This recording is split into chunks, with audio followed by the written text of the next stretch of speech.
Okay, so today we're going to go over all the ways I like to mess with my dog's sit when teaching in the house. Um, so when actually getting there, you can use your food lure. You shouldn't have to lure an adult dog after they've got it down, sure when they're first learning, but once you see they've got it down, the treat doesn't show up until after the fact. So you'll want to use your word, pair it with the action, so shitch, and then leash pressure or treat if they're not doing it. Once they know it, then good. The word comes up, good shitch. That's the easy part. The trick here is a lot of people, if they're in a constant reward cycle, butt touches the ground, treat goes in the mouth, butt touches the ground, treat goes in the mouth, then your dog's just up the minute they get their treat, and then you don't actually have to sit. I don't do sit stay. The whole point in a sit is my dog is sitting. My dog follows the command until they're given the next command. Yes, every now and then I'll remind them, like if I'm disappearing off in the distance, I'll still give them like a good, just let them know they're still on the right path, to remind them that they keep going. So that's obviously the pretty easy part. And of course in the house, you don't have a whole lot of tools, but you still have quite a bit you can work with to get a really good foundation down and then build on it out and about with dogs and people and cars and all that stuff.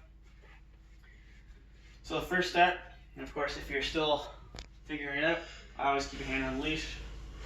I'm just going to walk around my dog. I'm going to keep a close eye on them. I'm going to stick around close. That way they understand me moving doesn't mean they break command. That's the first step to this proper sit.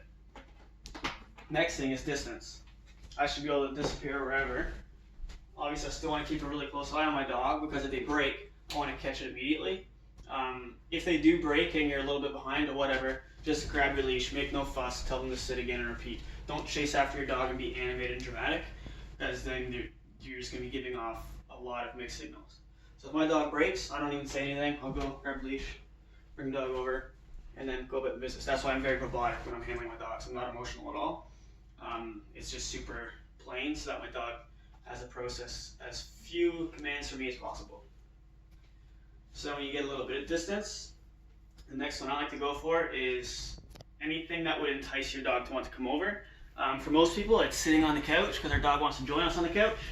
That one, most people when I'm working with their dog, see, and she knows what's on the go, but she's still like motivated. She's like, no, I want to break this command now and go over to you, but she can't. And same thing, if they come up on you, just put them back, reset, no nonsense. This is usually what catches most people's dogs off when I go over to their house working with their dog, and I ask them if they can like properly display sit. Almost everybody fails this one. That's fine. It's not something they work a whole lot. Now, if I say her name right now, she will probably break. Hi, Motive. Good.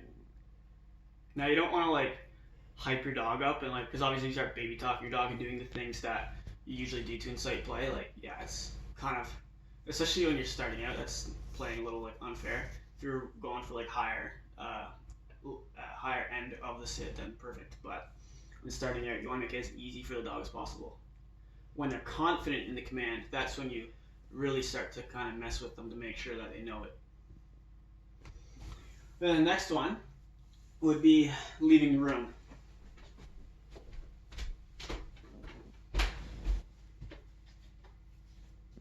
Good girl.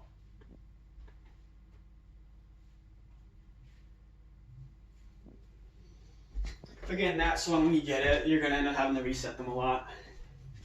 And then if you do have this option, and of course, like even just laying down the let's see, she actually did break there.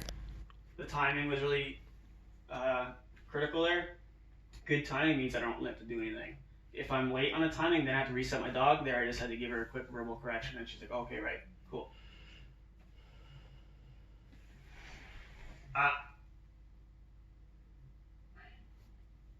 Because the whole point is that nothing that I'm doing should be telling her that she can break the command. Only me telling her the next command will allow that. Unless you you're working something specific that you want to, like a lot of people will have like body cues, so they don't have to like, talk to their dog. They'll see something and they'll come. But that's for another day. Then of course, next thing, if you have this ability, play with a puppy, and if she stays sitting there and she's doing really good. Hey bud, how you doing? And then also like just thinking of anything around your house that you can use as a tool. The reason that dog trainers have such good commands isn't like there's no rocket science to it. It's that you think, oh, could my dog do it this way? Would that be a problem for my dog? Blah blah blah. And then just doing it. So just like hypothesizing and constantly questioning. It's practicing every day, but it doesn't have to be like intense practice. All right, go on, Mo. Go on. So that's her release. It's pretty relaxed, and it's not like it's not notice I'm speaking English to her when I say that rather than her Polish. It's just because it's not really a formal or official thing. It's like, all right, go do you.